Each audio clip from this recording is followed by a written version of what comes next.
ఆడదాని మనసు సముద్రంతో పోల్చాడు వెనకటికో కవి. ఆ మనసులో ఏమున్నదో తెలుసుకోవడం, ఆ మనసుకు తగ్గినట్టుగా నడుచుకోవడం జీవితంలో మగవాడికి సాధ్యం కాదు. చనిపోయే వరకు ఆ ఏదో ఒక లోటు కనబడతానే ఉంటుంది.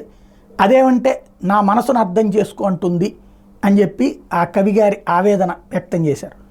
అట్లాంటిదే ఇప్పుడు అటు చంద్రబాబు గారికి కానీ, ఇటు జగన్మోహన్ రెడ్డి గారు కానీ, లేకపోతే అటు తెలుగుదేశం, ఇటు వైఎస్ఆర్ కాంగ్రెస్ పార్టీ శ్రేణులకి ఆడవారి మనసులో ఏముందో అర్థం కాక తల్లడిల్లిపోతున్నారు. ఎందుకంటే అత్యధిక ఓట్లు వేసింది ఆడవారి, క్యూ లైన్లలో నుంచుని ఓట్లు వేసింది మగవాళ్ళ కంటే కూడా మహిళలే ఎక్కువ.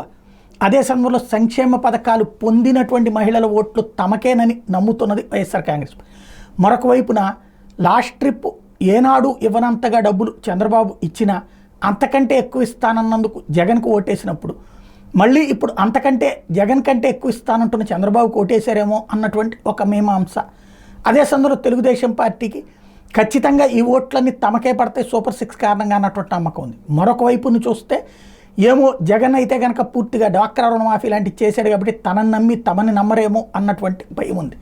కాబట్టి ఆడవారి మనసులో ఏముందో వాళ్ళెవ్వరూ నోరు విప్పట్లేదు. గతంలో లాగా బహిరంగ స్టేట్మెంట్లు ఇవ్వట్లేదు.